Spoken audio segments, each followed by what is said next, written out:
Welcome to today's webinar titled The Emotional Cycle of Deployment. We are thrilled to have Devin Sheehan with us today. Devin Sheehan studied at the University of West Georgia and holds a master's degree in psychology and a specialist degree in guidance and counseling. Over the past 20 years, she has worked with children and adults with a wide range of mental health issues in both outpatient and inpatient settings, and has volunteered as an equine therapist for service members, veterans, and their families. She currently works as the resource coordinator for Military OneSource. Ms. Sheehan is the proud daughter of a former Army National Guard soldier and lives in the National Capital Region with her significant other, an active duty Marine. Without further delay, I will turn things over to Devin Sheehan. Thank you very much, Stan. As always, thank you to the members of our audience who are joining us today. Before we begin, I do have a brief disclaimer to read to you. The appearance of hyperlinks does not constitute endorsement by the Department of Defense of this website or the information, products, or services contained therein. For other than authorized activities such as military exchanges and morale, welfare, and recreation sites, the Department of Defense does not exercise any editorial control over the information you may find at these locations. Such links are provided consistent with the stated purpose of this Department of Defense sponsored webinar.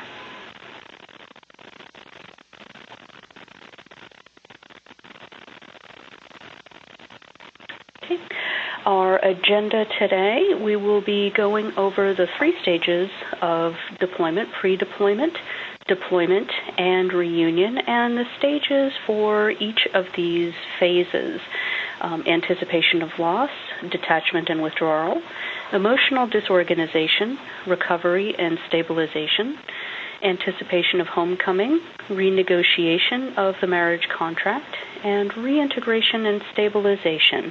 And for each of these phases, we will discuss tips for managing that particular stage.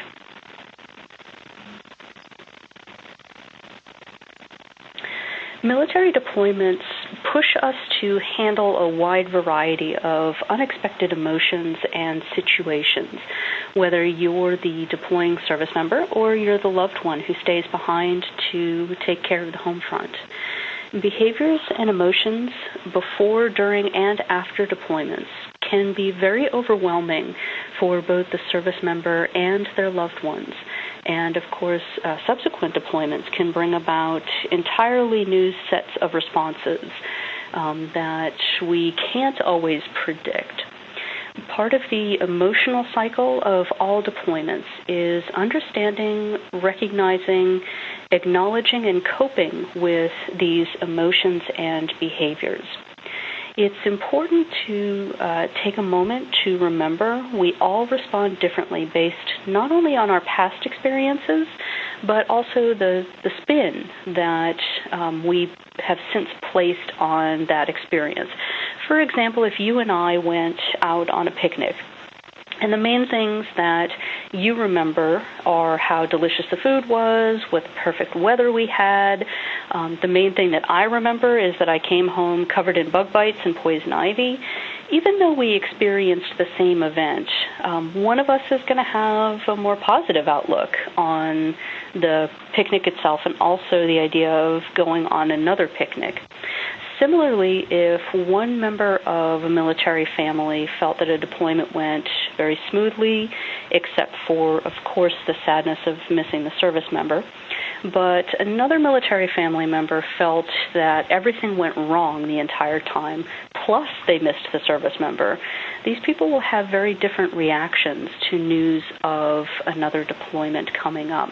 And so these are things that we definitely want to be cognizant of and take into account whenever we begin the process of getting ready for a deployment.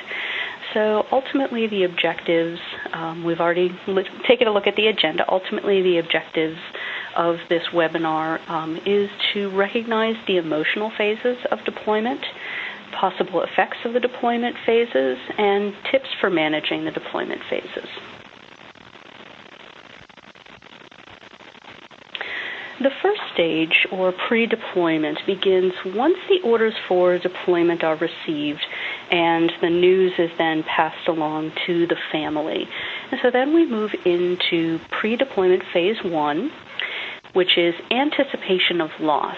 This begins about 4 to 6 weeks before the deployment, and some of the reactions that individuals who are in this phase are experiencing are restlessness, sadness, of course, because we're about to face separation and uncertainty, irritability, anger and resentment on the part of the spouse, anger typically at the military machine that is taking their service member away, angry at the situation of being separated again. There are many things that can be the target of that anger and resentment.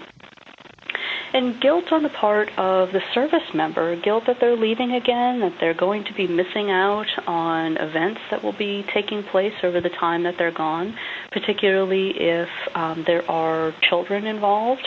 The milestones that are missed, you can't go back and re-experience those, so there's some guilt there as well. Stage 2 is detachment and withdrawal, those final stages, those final days before the service member actually departs. And many times the service member is actually spending a great deal of time away from the home already in pre-deployment briefings and pre-deployment trainings, all of those responsibilities that need to be taken care of prior to the actual deployment. And so the withdrawal time frame depends on kind of what's going on. If a service member is already physically withdrawn and they're not there anymore, it's a slightly different time frame than somebody who has the experience of that service member is there up until the time that they actually deploy. Some of the reactions that people are experiencing at this time, despair and hopelessness. Of course, you're facing now that the deployment is there, it's imminent, it's happening, there's nothing you can do about it. Hopelessness. Decision-making may become increasingly difficult because you're just not sure, well, what's going to happen over the next few months? I know you're going to be gone, but how am I going to be able to make decisions in the moment when I know that things could change any time now? Ambivalence about sexual relationships, physical intimacy, even though you want that connection, it's easy to become ambivalent about it because you're unconsciously pulling away from the other person. And of course, you're protecting yourself emotionally as well, so you'll see that emotional distancing as well. So what are some tips for managing the pre-deployment phase? First off, we want to prepare for deployment now. The moment that the orders are received and you know that it's going to be happening, start preparing. Plan on attending pre-deployment briefs. Don't wait until the last minute, hoping that the situation is going to change, that the orders are going to be rescinded. It's best to be prepared when you don't need to be than not prepared when you do. So the sooner that you're prepared, the more time you have available to spend quality time with family and friends and, of course, each other. This is the period that you want to be creating a workable step-by-step plan that can make deployment preparation easier. A calendar, for example, with important deadlines and other dates, a checklist to ensure that nothing is going to fall through the cracks. Prepare your family members, and you want to start this by looking at the top down from the moment that the orders are received. How do you want your service member to break the news to you, or if there are children involved, to the children? Each family member is going to be different, and they're going to react differently. So on the one hand, you have the sullen teenager. On the other, you have the tearful toddler.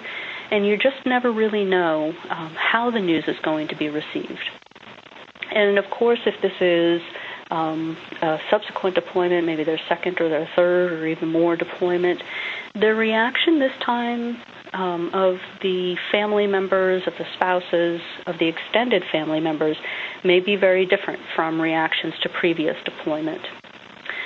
Communicate with your family. Who needs to know what, when? If you plan on moving home with mom and dad during the deployment so that they can be there for emotional support, so that they can help with the kids, whatever, obviously advance notice is better. You don't want to just show up on their doorstep one day and say, hi, we're going to be here for the next several months. At the same time, you want to remember OPSEC. You may live it every day, but your well-meaning extended family may not. So when you're communicating with your extended family, you want to make sure that what you're communicating isn't going to endanger anybody. But at the same time, be sure that you're talking about feelings and expectations.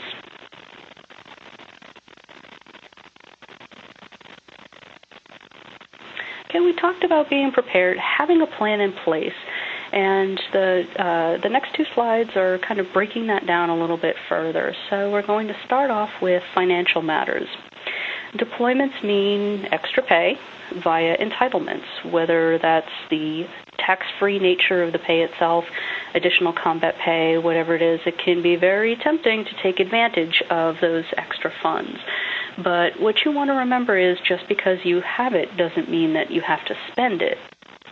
So you want to set a budget, set a goal to live off pre-deployment funds, and take the time to decide how you want to set any additional funds apart. Allotments, consider having money put directly into a savings account so you don't touch it, you don't see it, it just deposits straight in there. The savings deposit program is available during the length of the deployment and offers up to 10% interest. So money can add up extremely quickly in a program like that. Of course, you can also take the additional funds that you'll be receiving and add it to your thrift savings plan, your TSP. But any decisions that you're making, try to involve a financial office employee or a financial counselor so you can ensure that your money is being put to the best benefit to you as possible. Make a list of monthly and quarterly bills and when they're due. Try to set up automatic payments, but be sure that you're keeping an eye on those accounts. Not just the accounts, but also your leave and earnings statement as well, because you want to be on the lookout. Those spouses who are at home taking care of the home front, you want to make sure that you catch any discrepancy. And the moment that you do, if that does happen to happen, contact the Defense Finance and Accounting Service, DFAS, or your local financial office immediately, and they'll be able to get things straightened out for you. Consider what your financial goals are. Are you going to pay off your credit cards? Are you going to pay off your vehicles? Are you saving for college or a special post-deployment trip? Do you have an emergency fund? We know that the Murphy's Law of deployment exists out there. It's there to kind of trip us up. The moment that the service member is gone, something's going to break, something's going to go wrong, and Murphy loves picking away at your emergency fund. So this is a great time to prepare for that and make sure that your emergency fund is padded and you're covered. Always remember to pay yourself first. Set aside enough for your bills and your other monthly expenses, and then add to that emergency fund. For legal matters, your legal office on base or your legal services via your Family Assistance Center are more than happy to answer any questions you have about pre-deployment paperwork. So don't be hesitant or worried about taking advantage of their expertise. ID card, self-explanatory. Always make sure that you have your ID, that it's up to date, it's valid. Replace it as soon as possible if it's lost. For powers of attorney, do you have the right power of attorney?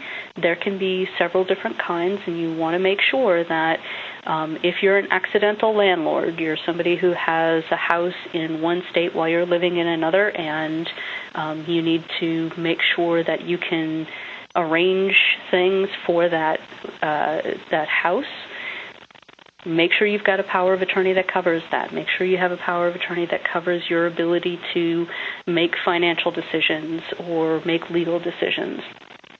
Do you have a health care proxy? That's another thing to make sure that you have a copy of before the deployment happens. Nobody likes talking about wills, but it's important. The loss of a loved one is not only overwhelming and heartbreaking, but it also tends to bring out the best and the worst in us and those around us. So don't assume that family members know what your wishes are, whether you're the spouse or the service member or a family member. Write down what your wishes are and talk about it as much as possible. Family care plans are actually a pre-deployment requirement and really need to be a cooperative effort between the spouse and the service member. In addition to what the plan is for child care, the family care plan includes everything from medical information, location of important documents, what your family's daily routine is, who's going to be providing child care, and a list of close contacts, people that you can rely on in an emergency situation. And it's good to sit down and have multiple plans set out for different scenarios. So your child care provider during work hours might be different from your provider for evenings or emergencies or longer-term care. Always make sure that your emergency paperwork is filled out and it's up to date, particularly the next of kin for the service member. If the NOC moves or travels during the deployment, make sure that your rear detachment knows where they are and knows how to reach them. Of course, it's easier now in the days of cell phones and emails and constant contact with everything, but you never know, and so that's why communication in these instances is very important.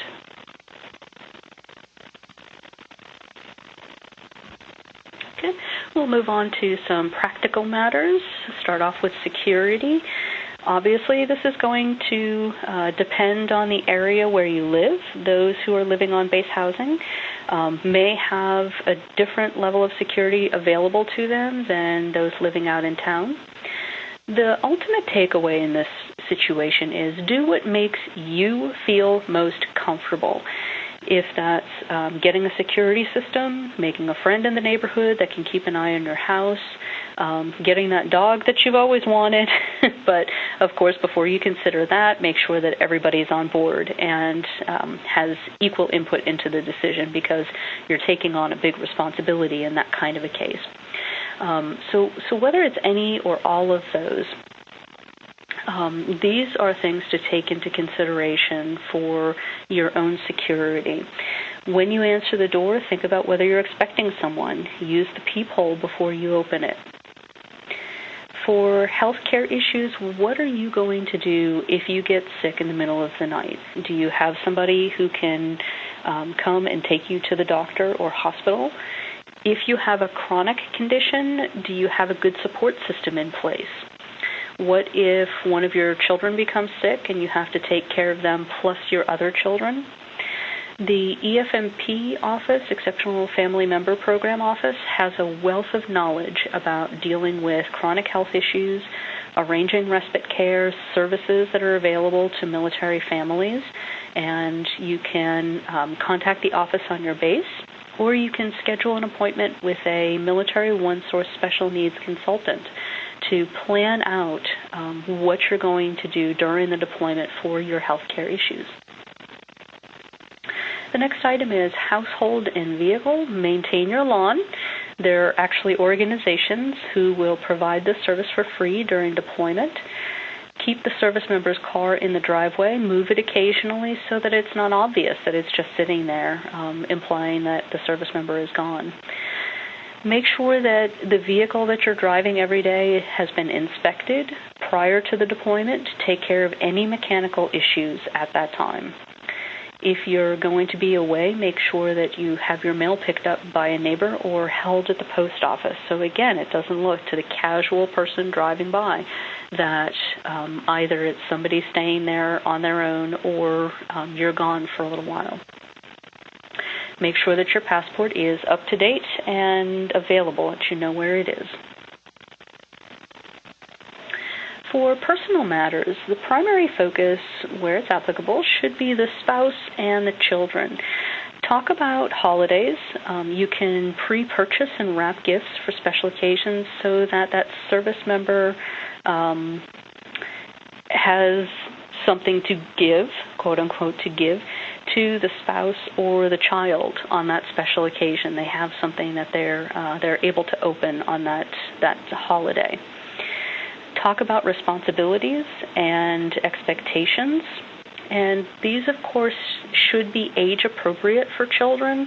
A small child can't really parse out a statement like, "You're the man of the house while I'm gone."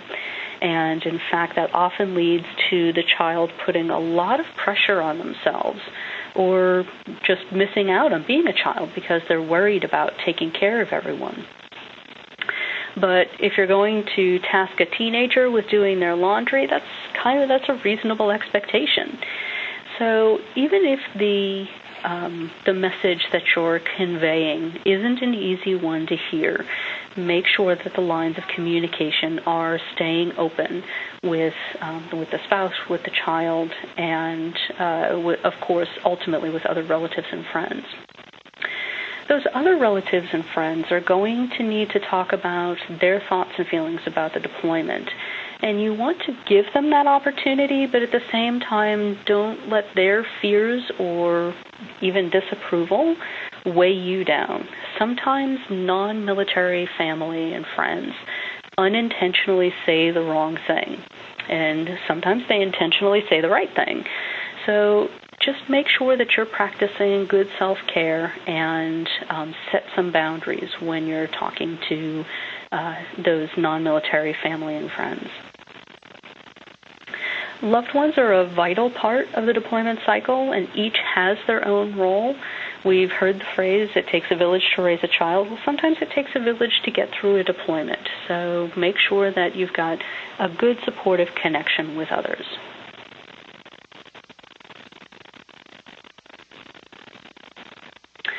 Staying in touch during deployment is one of the most important parts of the deployment process.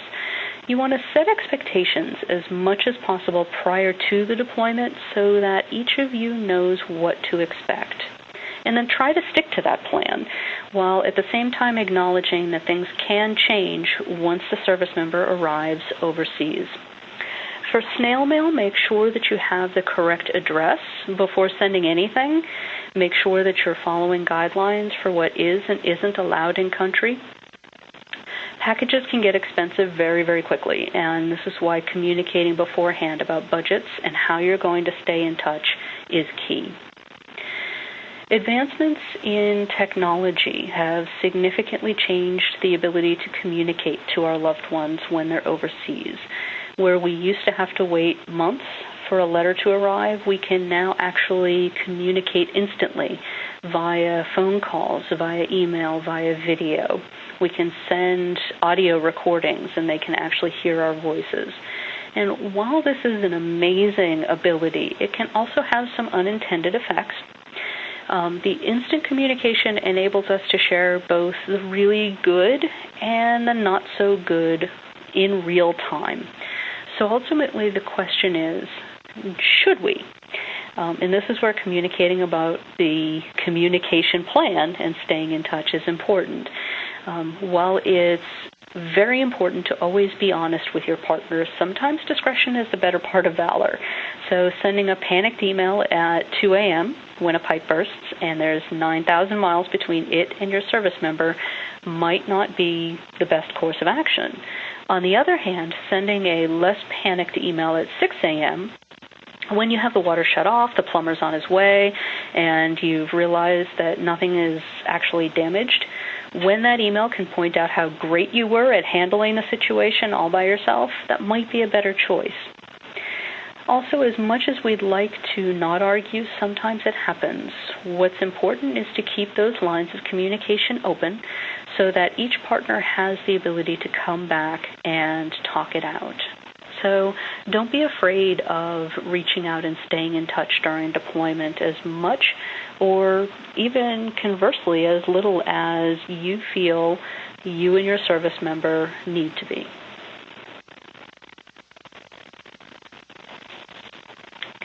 We'll move on now to deployment.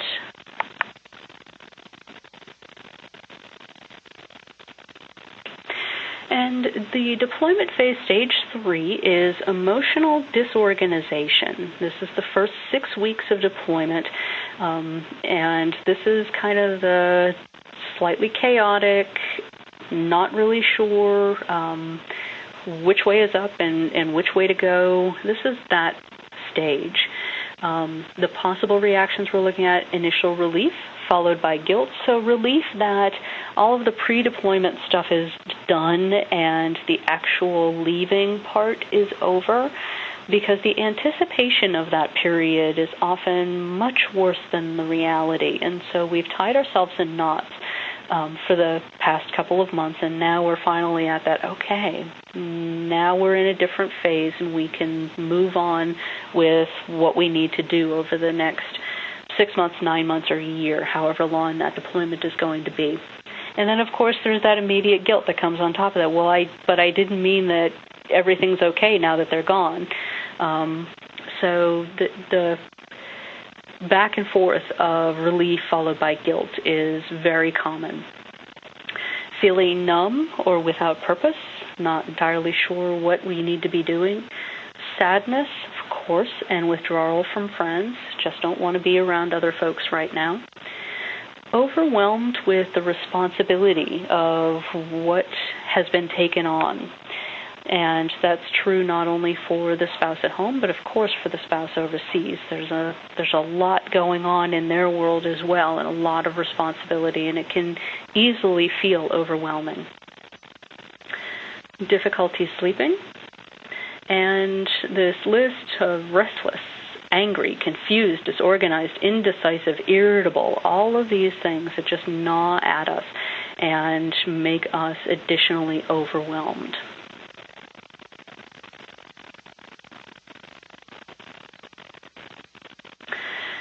We eventually move on to stage 4, recovery and stabilization. During the actual deployment, things actually begin to improve slightly because schedules are now in place. Members of the family are able to see that all of that planning that happened pre-deployment, everything that they lined up and set up and made sure that they checked all of the boxes so that things would go as smoothly as possible, they're actually working. Or they looked at the plan, they tried the plan, it didn't quite work out, so now they've made a few changes, and it's a well-oiled machine at this point. New sources of support, such as a sponsored group for military children, your family readiness group, after-school activities, they make coping with the challenges easier. There are new family patterns, there are routines, and everybody is just settling into what their roles and responsibilities are. And there's a certain pride in being able to cope with everything that's going on your own. You're standing on your own 2 feet, and everything's actually doing what it's supposed to do. This phase lasts from about the second month to the last month of deployment, but it's really a very variable duration between your stage 3 and your stage 5. So how do we manage the deployment phase? We have a few suggestions here. Certainly develop that daily routine. Make sure that there's a schedule and you have expectations. You know what's going to happen. Makes it a lot easier. One of the things that you want to do is treat yourself to a special outing. It's easy to have everything stop, have your life put on hold, because you don't want that service member to miss out on special events or milestones. It goes back to what we were talking about earlier about that guilt. of not being there, of missing out on these things. But a special outing doesn't need to be a huge trip to Disneyland. It could be a drive to the beach or a meal at a new restaurant. And ultimately, you want to document everything. Your service member wants to see the pictures. They want to hear about the fun things that you're doing. You can create care packages for your service member that tie into the special outing that you did. So you can send them the pictures and send them audio recordings of your family talking about everything that they did while they were on that little mini vacation or on that outing. You can send little souvenirs from where you were, and go ahead, package all that up, send it over, because care packages are a wonderful thing. Even though they do get a little expensive and you want to make sure that you budgeted for them, there's nothing like that taste of home when you're not there. Take advantage of support from family and friends, as well as military support. Once again, your family readiness group, your key spouse, your rear detachment contact, other spouses in your unit. These are all excellent sources of support. So you can set up play dates with other military families. You can attend yellow ribbon events. Just connect with others who understand what you're dealing with. Make sure that you're on the contact list for your family readiness group and that you know who your rear detachment contacts are, so that you have that additional fallback. Even if you never reach out to them, it's a great resource just in case you need them eventually.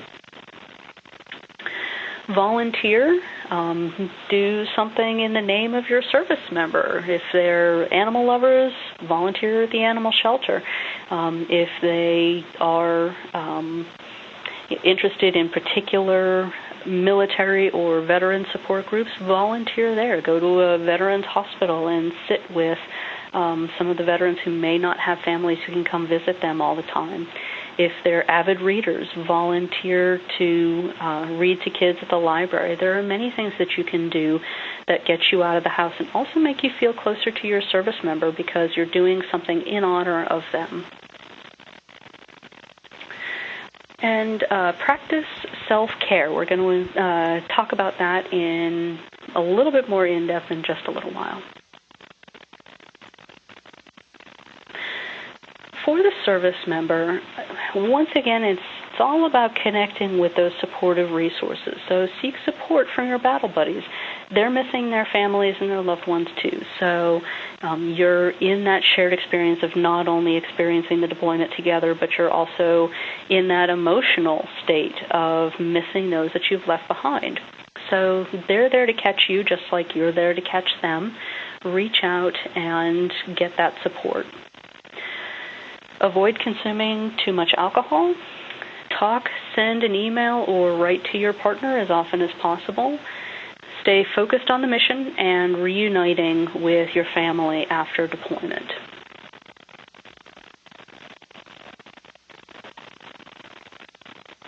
We touched a little bit on the safety precautions. We're going to take just a minute to go a little bit more in depth on those. You want to always be using good judgment. We're never wanting to forget about OPSEC or PERSEC. This goes for the family as well as the service member. You want to steer clear of revealing information like dates of deployment, dates of R&R, or dates of return, where the service member is, things along those lines.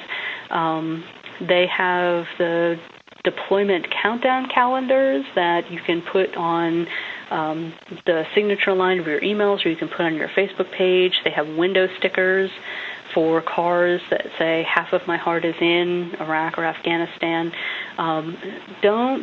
Don't do that. Even though you want to acknowledge that your service member is out there and serving and protecting our country, these are things that leave you open and vulnerable to security attacks, and we definitely don't want you to not be safe. Many social media platforms have a scary level of accuracy when it comes to tagging your location when you post a photo or a status update. So you always want to keep that in mind. Remove the geotagging information from your photos before you share them online. Make sure that you're not accepting friends' requests from people that you don't know, that your information is as locked down as possible. If you are talking to family members, friends, colleagues, don't discuss your spouse's absence if you're out in public, if you're sitting in a restaurant during lunch with some coworkers. You never know who's going to overhear you, so you don't want to be saying things like, my husband gets back in a couple of months. If somebody calls and asks for your spouse, don't say, well, they're not here, they're deployed. You want to say, well, they'll be back later, can I take a message? Never give out your Social Security number or your service member's Social Security number or your children's Social Security number over the phone unless you have physically made the call yourself. You've called TRICARE. You've called a different program office there at the installation. They're asking for your sponsor's number. If you've made that connection, then that's safe. But if somebody just calls and says, hey, I need your Social Security number, obviously we're not going to fall down that particular rabbit hole and allow that to happen.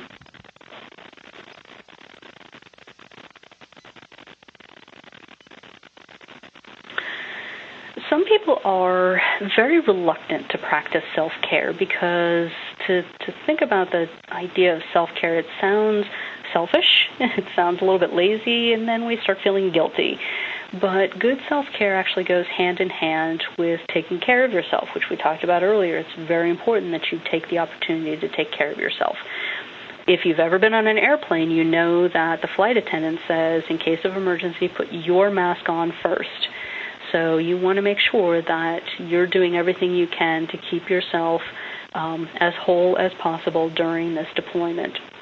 So you want to make sure that you're maintaining a healthy diet, you're eating and you're drinking appropriately, and eating means eating actual food, that you are getting plenty of rest, even if that means that you need to nap in the middle of the day because you're not sleeping well at night. Take advantage of getting rest whenever you possibly can. Consider taking up an exercise program. Set aside some time to unplug from every gadget you have. Set the phone aside, set the computer aside, set the iPad aside, set everything aside, and just take a little bit of time for yourself to practice relaxation and listen to some soothing music or listen to some guided meditation. Just take time out for yourself. Avoid alcohol, cigarettes, and caffeine. These are depressants and stimulants, so first your system's going to be very confused anyway, but these aren't healthy things to be putting into your body, and so you want to be as healthy as possible and as caring of yourself as possible.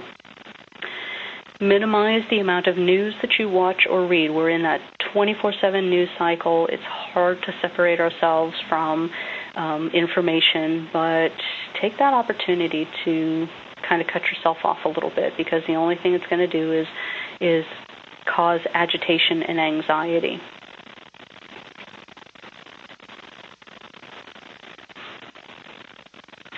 Finally, we have the reunion phase, and we start off with stage 5, which is anticipation of homecoming. This is the final month prior to the actual arrival, 6 weeks, 4 to 6 weeks. This is certainly a time of excitement, and there may also be some apprehension, too. The home-front family has functioned without the daily presence of the service member, and there may be concerns on both sides about what's going to happen when that service member returns. Will the current changes stand, or will the family go back to the prior to deployment patterns that they were already existing in? So what we're looking at, again, that the feelings of joy, excitement, or apprehension, reevaluation of the marriage and the effects on the family, and restlessness or frantic activity to finish projects, all of those things that you had the best of intentions of doing but just didn't have a chance to do. You're trying desperately to get those taken care of.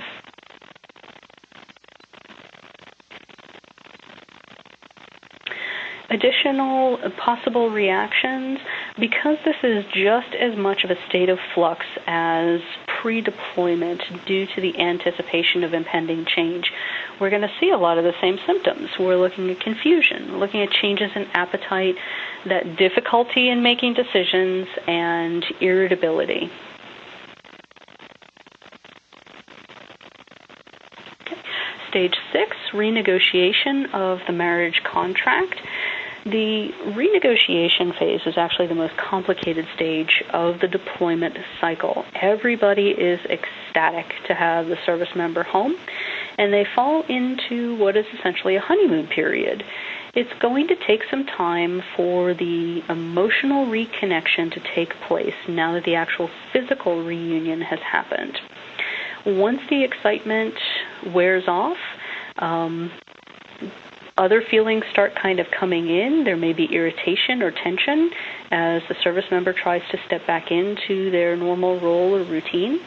There's going to be a lot of renegotiation during this reintegration and, of course, readjustment. These all take time and really shouldn't be rushed. During this time, it's important to keep open communication to reintegrate the family structure back to where it needs to be. Everybody needs to be patient. Everybody needs to make an effort to work things out. And remember that things have changed, and with any change comes stress, but the majority of military families make this transition without any long-term consequences.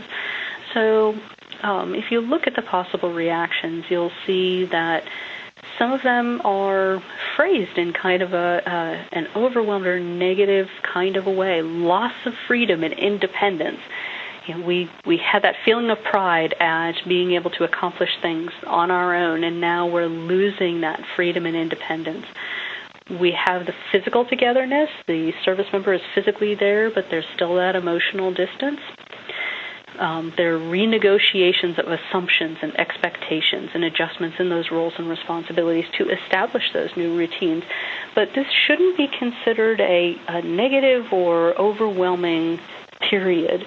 It's just a period of change, and goes back to what we said. Everybody just needs to be patient and put in their best effort to make sure that things get worked out.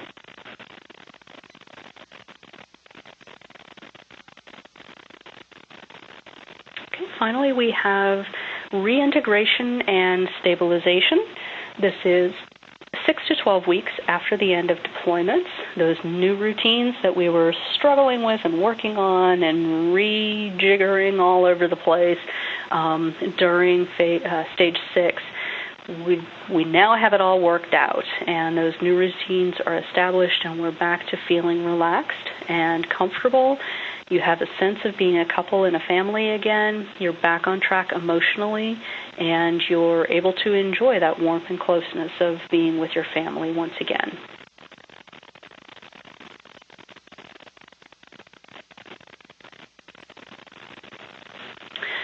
Tips for managing the reunion stage: communicate, communicate, communicate, and then communicate a little bit more.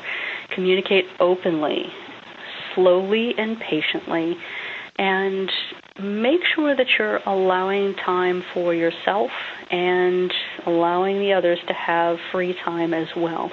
So even though we want to be with each other as much as possible because, we were just separated for a really long time and there was a lot of anxiety that goes with that separation, we also need to acknowledge that some decompression needs to happen, and that needs to happen separately. So make sure that you're still allowing time for yourself and time for others to have for themselves. Stay positive.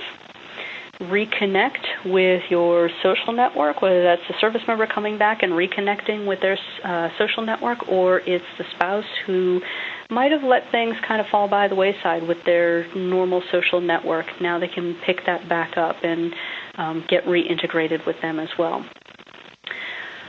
Don't expect old problems to have gone away. Just because there was some distance and there was some time doesn't mean that that completely erases things that were going on pre-deployment. So once everything has settled back down, this is a good time to address those old issues, whether that's between the two of you or you're bringing in somebody from outside the marriage, an expert, to help you work through this process. It just comes out the other side with a stronger relationship. Curb your desire to take control, and that's true for the spouse and the service member. Service member wants to step back in and pick up the role that they had like nothing ever changed.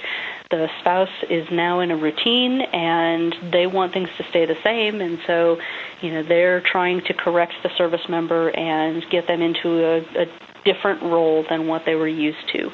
So curb that desire to step in, take control, let things happen more organically. You can do this by accepting that things may be different and taking the time to become reacquainted. Remember that intimate relationships in particular may be awkward at first, and so easing into that aspect of things, of physical intimacy as well, is key to a good reunion.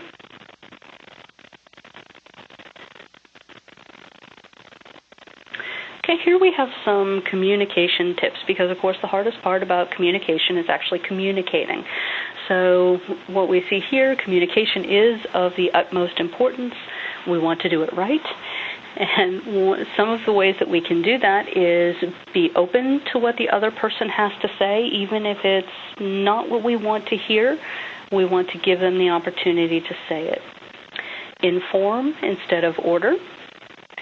Never assume that people can read your mind or that they know how you feel. We haven't developed that technology yet, and so communication still happens on a verbal level. You need to tell people how you feel and what you're thinking. Listen with your full attention. If you can't give somebody your full attention, set up another specific time to talk. I have to give the kids their bath right now, but let's meet back in the living room in half an hour when they're in bed and we can talk about this. Make sure that you're acknowledging the importance of coming back together and talking about whatever it is that the other person needs to talk about. Practice communicating your thoughts and feelings. It feels ridiculous to begin with because we aren't used to doing this. We're used to deflecting or giving pat kind of cliched answers. The number one thing, how are you doing today? Oh, I'm fine. Whether you are falling apart completely internally or not, you're always going to say, I'm doing just fine. So by practicing actually saying how we feel and what we're thinking, it becomes easier over time.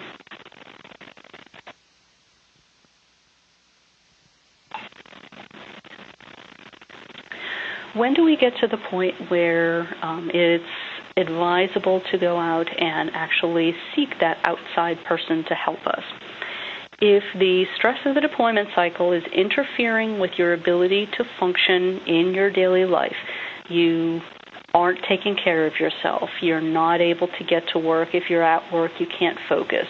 You're not sleeping. You're completely socially withdrawn. All of these things are indications that you're really struggling with functioning in your daily life. If your coping mechanisms aren't working, then this is the time to go out and find somebody that you can talk to, whether that's a chaplain or a pastor, whether that's the Military and Family Support Center or behavioral health at the installation, whether that's Military OneSource or TRICARE. Don't be ashamed or afraid to reach out and find somebody who can help you. Okay, just to summarize, the pre-deployment phase is characterized by anticipation, and particularly anticipation of loss.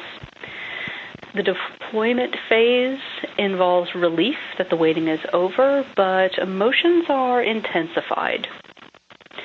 During reunion, after initial readjustments to roles are made, the couple can begin to feel a sense of closeness again. And finally, communication during reunion is essential. Stan, do we have any questions from our audience today? Devin, we do have questions that have come in.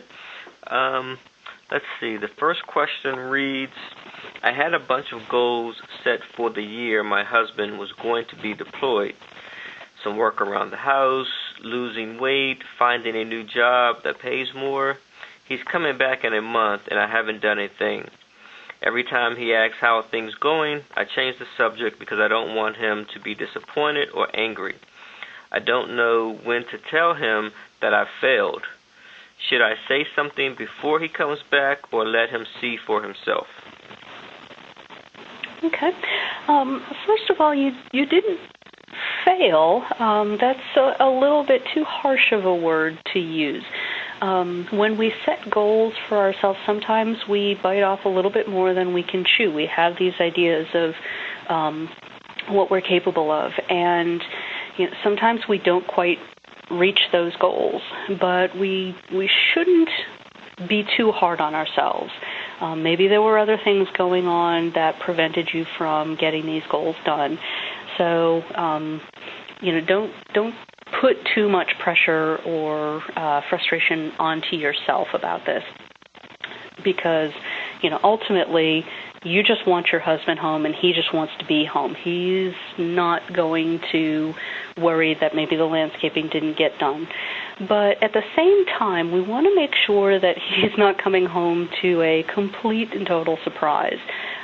Maybe there were things that he felt really needed to be taken care of, and without those being taken care of, he might be frustrated. When we talked earlier about discretion being the better part of valor during communication when you're separated, this is one of those times. We don't want him to be so overwhelmed while he can't do anything about what's going on, but we also don't want him to be shocked and surprised when he gets home. So this is one of those times where you would just openly communicate, put it out there. I had these goals, and I know we agreed, or I put the responsibility on myself. Maybe they were going to be a surprise, because that does happen too. I put responsibility on myself for these goals to be done, and I haven't gotten there yet.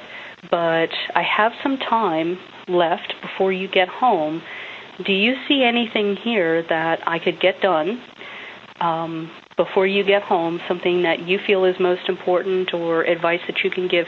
You're pulling him into that discussion and into that conversation. You're making him a partner and an equal contributor.